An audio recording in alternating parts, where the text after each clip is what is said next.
Hi, everybody. This is Jane Georges. I'm Dean of the School of Nursing and Health Science at the University of San Diego. We are delighted to have with us today one of our esteemed faculty, Dr. Eileen Fry-Bowers. Dr. Fry-Bowers is a nationally recognized expert on health policy. She holds both a PhD in nursing science as well as a JD. She serves on multiple national boards and is instrumental in shaping a lot of nursing healthcare policy in our nation. But yesterday, we found out that Dr. Fry-Bowers has a new accomplishment, and we'd like all of us as nurses to understand it and how important it is for all of us. So first of all, welcome, Dr. Fry-Bowers. And I want to ask you, to begin with, I opened up the Union Tribune today, and there is an article, USD professor cited in the Congressional Record. Can you tell us, what does it mean to be cited in the Congressional Record, and what does that mean? So perhaps I should explain exactly kind of what happened. On Tuesday, there was a Senate hearing, and the focus of the Senate hearing was COVID-19, going back to school and work. And they brought in experts from the director of the CDC, they brought in Dr. Fauci, they brought in the FDA, the head of the FDA, and all the senators had the opportunity to question these experts. It was during the time that Senator Bill Cassidy from Louisiana he completed his questions, and he really did focus on the impact of COVID on children. And at the end of his time period, he said that he wanted to introduce, and he asked the chairman of the committee if he could introduce a document and have it entered into the record for the hearing. And that document was an editorial that I had written for the Journal of Pediatric Nursing, and he cited the journal and the title of the article, which was "Children Are at Risk for COVID from COVID-19." And it was and the Senator Alexander agreed that it would be entered into the Congressional Record. So it's there for history's sake now as part of the documentation of the conversations that have transpired in Congress regarding COVID-19. Mr. Chairman, I'll close by asking the permission of the chair to submit for the record an article that just came out in the Journal of Pediatric Nursing. Children are at risk from COVID-19. It'll be so ordered and it'll be included. Thank you, Senator Cassidy. It was cited on Tuesday, Florence Nightingale's 200th birthday. The significance of that is not lost on me. I just kind of think that that's really cool. Wow. Well, you know, that's a great achievement. And so I'd like you to answer some questions about you. I think our viewers might want to know. So you're an expert in health policy, and is this something that nursing professors do or are interested in? Help me understand that. Sure. Well, health policy is a very broad topic, and there are many aspects to health policy, and there are many nurses that have expertise in health policy around the country. Some focus on, and when we talk about health policy, we're talking about the rules, the regulations, the laws, the policies around the delivery of healthcare services, around promotion of health, prevention of illness. It really is a broad umbrella term.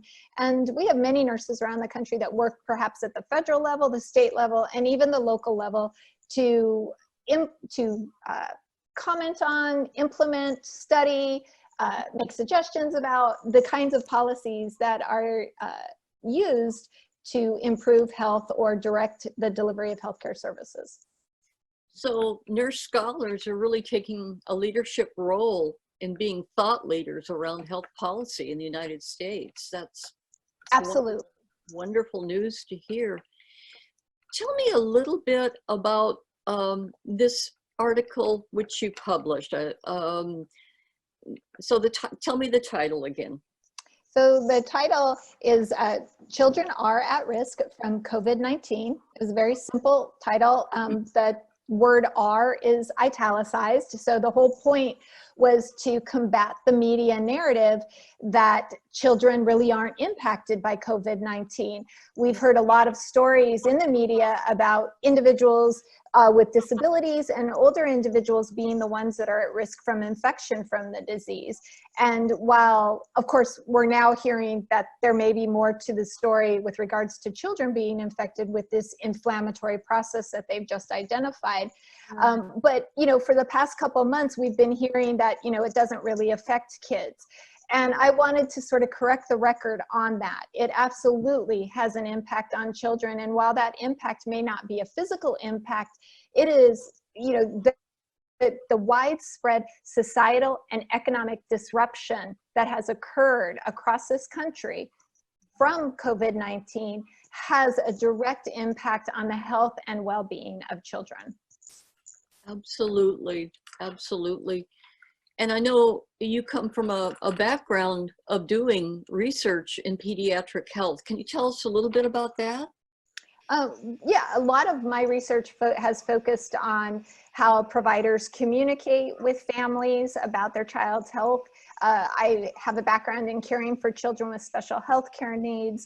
So, and those are, that population has a lot of challenges to begin with. The families have a lot of challenges with regards to economics and access to care. And so I've focused on them for quite some time. And so, of course, you know, when a new process comes along like COVID-19 and really profoundly impacts whether or not families, you know, parents can maintain their employment, whether or not they can put food on the table, whether or not children have equitable access to educational resources, all of those things are something that I wanted to pay attention to. Absolutely, and that's certainly congruent with the mission of the Hahn School of Nursing at USD. We are very committed to achieving health equity for everyone and for reducing health disparities.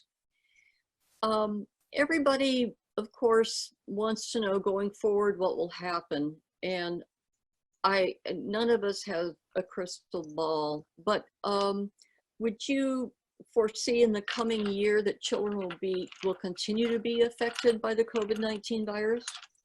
Certainly. I think, you know, the economic situation that is facing this country, you know, is incredible, right? We're hearing that we're seeing numbers of unemployment that we haven't seen since the Great Depression. We know that when there is an economic strain in a family, children can lose. We already had a number of children, actually 1 in 6 children in the United States was already living in poverty. And so now we're adding a whole new layer on top of that economic strife. We already had children that were experiencing what we call food insecurity, not enough access to quality food. And 1 in 7 children across the country experience hunger, which is not enough food at all. That was sort of the background that COVID-19, you know, landed on. And so all of that is going to be exacerbated and will negatively impact children moving forward. Good nutrition impacts a child's cognitive development, their physical development. The stress that families are experiencing can increase challenges already within those families. Mental health can be challenged. We have the potential for abuse. We have the potential for exacerbation of substance use disorder. I mean, there are just a whole host of challenges that families are dealing with in the wake of this upheaval to our lives. Well, I really appreciate your sharing a deep analysis with us and for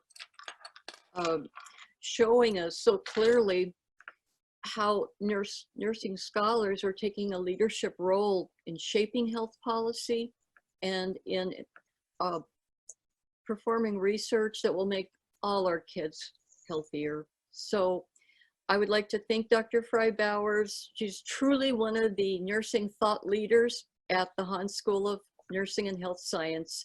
Thank you so much for joining us today. Bye-bye. My pleasure, Dean Georges.